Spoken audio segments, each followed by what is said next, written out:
तुम चिंता क्यों करती हो? मैं हूं ना। तुम देखना, एक दिन यही गांव वाले हमसे मिलने के लिए लाइन लगा देंगे।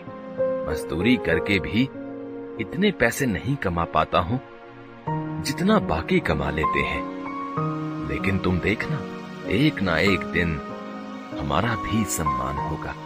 रामू दिल का बहुत अच्छा इंसान था। वो कभी किसी के साथ बेईमानी नहीं करता था। यही उसकी सबसे बड़ी खूबी थी। एक रात बहुत जोर की आंधी आई। रामू का घर कच्चा घर था, इसीलिए उसे डर लगने लगा कि कहीं उसका घर पानी के बहाव के साथ बह न जाए। रामू और उसकी पत्नी ने कुछ जरूरी सामान अपने हाथों में उठा लिए और पास ही अपने भाई के घर चलने लगे। रामू के भाई का घर पक्का था, इसीलिए रामू ने सोचा कि जरूरी सामान उसके घर में रख देते हैं। रामू हाथ में सामान लेकर अपने भाई के घर तक आया। रामू के साथ साथ उसकी पत्नी भी आई। भाई, नीचे आ जाओ, कुछ काम है। रामू का भाई नीचे आया और बोला, हाँ, क्या हुआ? इतनी बारिश में यहाँ क्यों आए हो? भाई, तुम्हें मेरे घर का हाल तो पता ही है। सारा सामान पानी के साथ बह ना जाए, इसलिए मैं कुछ अपना जरूरी सामान तुम्हारे घर में रखना चाहता हूँ। क्या तुम्हारा सामान मेरे घर पर? नहीं नहीं, मेरी पत्नी मुझे बहुत डांटेगी। मैं नहीं रख सकता तुम्हारा सामान। तुम जाओ, अपने घर में ही रहो। रामू का भाई गुस्से में अपने घर के अंदर चला गया। रामू और उसकी पत्नी दुखी होकर वापस अपने घर आ गए। बारिश बहुत जोर से हो रही थी, इसीलिए रामू और उसकी पत्नी अपना सामान और घर की रखवाली करने के लिए पूरी रात जागते रहे। सुबह हुई। अब तक बारिश बंद हो चुकी थी। अब ऐसी बरसात की स्थिति में रामू को एक भी काम नहीं मिल पा रहा था। कुछ महीने इसी तरह गुजर गए। एक बार रामू से गांव में शहर के कुछ अमीर व्यक्तियों ने मिलकर एक सप्ताह मेला लगवाया।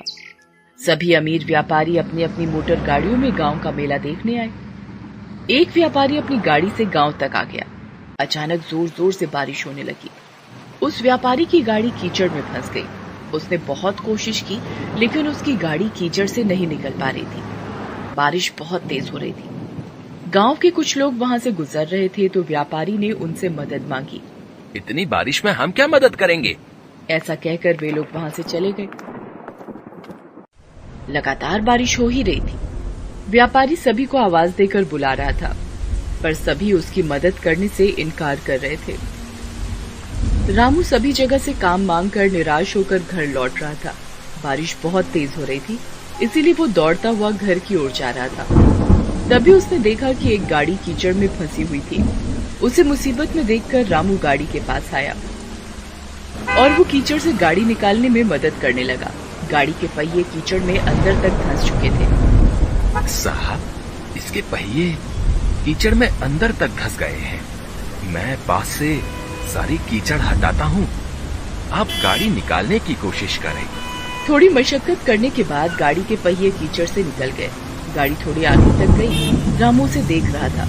तभी अचानक से गाड़ी रुक जाती है और उसमें से एक व्यक्ति निकलता है और वो रामू के पास जाता है। हेलो, तुम कौन हो? मेरा नाम दीनानाथ है। मैं शहर में व्यापार करता हूँ। रामू उस व्यापारी को देखकर थोड़ा घबरा गया। जी, मेरा नाम रामू है। मैं कई सालों से इसी गांव में रह रहा हूँ। अच्छा, वैसे तुम बहुत अच्छे इंसान हो। पिछले आधे घंटे से मैं यहीं फंसा हुआ था। किसी ने मेरी मदद नहीं की, सिर्फ तुमने मेरी मदद की। तब जाकर मेरी गाड़ी इस कीचड़ से निकल पाई है। मैं यहाँ मेला देखने आया था। जी, कोई बात नहीं। दूसरों की मदद करना तो हमारा फर्ज है। अब बारिश रुक चुकी थी। रामू वहाँ से जाने लगा। रुको रामू, मुझे अपने घर नहीं ले जाओगे क्या? नहीं साहब, मुझ जैसे गरीब के घर जाकर आप क्या करोगे? मेरे घर में चारों ओर पानी ही पानी भरा है। आप मेला देखने जाइए, मैं घर जाता हूँ। अब तो मैं एक बार तुम्हारे घर चलकर ही रहूंगा। जी, अब आप इतना कह रहे हैं तो चलिए। रामू दीनानाथ को अपने घर लेकर आ जाता है। रामू की पत्नी पानी से बचकर एक और चारपाई पर बैठी थी। देखो, साहब आए हैं हमारे घर। जाओ कुछ खाने को लेकर आओ। दीनानाथ रामू का घर देखकर बहुत उदास हो गया। तुम क्या काम करते हो? साहब, क्या बताऊं, मैं तो कब से काम की तलाश में हूं। कोई काम ही नहीं देता। बस इधर उधर से घूमकर कुछ मजदूरी का काम कर लेता हूं। बारिश की वजह से अब वो भी बंद है। तब तक रामू की पत्नी एक प्लेट में एक गुड़ का ढेला लेकर आई और बोली, साहब, हमारे घर में अभी यही बचा है, कृपया इसे ही खा लें। हाँ हाँ, क्यों नहीं। रामू, तुम्हें कोई काम नहीं मिल रहा है? अगर तुम चाहो तो मैं तुम्हें काम दे सकता हूँ। साहब, क्या सच में आप मुझे काम देंगे? शहर में मेरे पास बहुत से काम होते हैं। सोच रहा था कि किसी ऐसे व्यक्ति को अपने साथ रख लूं जो मेहनती और ईमानदार हो। तुम्हें देखकर मुझे ऐसा लगता है कि तुम में ये दोनों गुण हैं। साहब, कैसे काम करना होगा? कहाँ काम करना होगा? आप ये सब मुझे बता दीजिए। मैं आपके साथ काम करने के लिए तैयार हूँ। कोई जरूरत नहीं है इस घर में रहने की, और मैं तुम्हें कुछ दिनों बाद लेने आऊंगा। तुम मेरे साथ शहर में काम करोगे और वहीं रहोगे। मैं तुम्हें नया घर दिलवा दूंगा। यह सुनकर रामू और उसकी पत्नी दोनों बहुत खुश हुए। रामू ने पूरे गांव में घूम घूम कर इस खुशी को गांव वालों को बताया, पर गांव वालों को उसकी बात पर विश्वास नहीं हो रहा था। कुछ दिनों बाद दीनानाथ अपनी गाड़ी लेकर गांव आया और रामू के घर के पास रुका।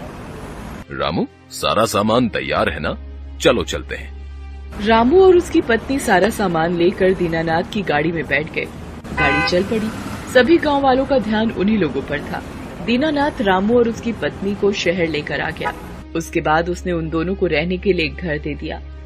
रामू सारे काम अच्छे से समझ गया था। अब वो दीनानाथ के साथ काम करने लगा। रामू का घर बहुत ही सुंदर था और रामू अब पैसे भी अच्छे खासे कमा लेता था। धीरे धीरे करके सभी गांव वाले रामू और उसकी पत्नी से मिलने और उनके घर को देखने के लिए शहर आने लगे। जिस भाई ने रामू के सामान को रखने से मना कर दिया था, अब वो रामू को भाई भाई कहता नहीं थकता था। रामू ने आखिर में अपनी ईमानदारी से वो सब कुछ पा लिया जो उसे अब तक नहीं मिला था। Best buddies. Hello friends, thanks for watching this video. अगर आपको ये वीडियो पसंद आया है तो प्लीज लाइक, सब्सक्राइब, कमेंट्स करें इस वीडियो पर, और हाँ, शेयर करना भी ना भूलें। और भी मजेदार वीडियो देखने के लिए नीचे दिए गए बेल आइकॉन को दबाएं। देखते रहिए बेस्ट बडीज।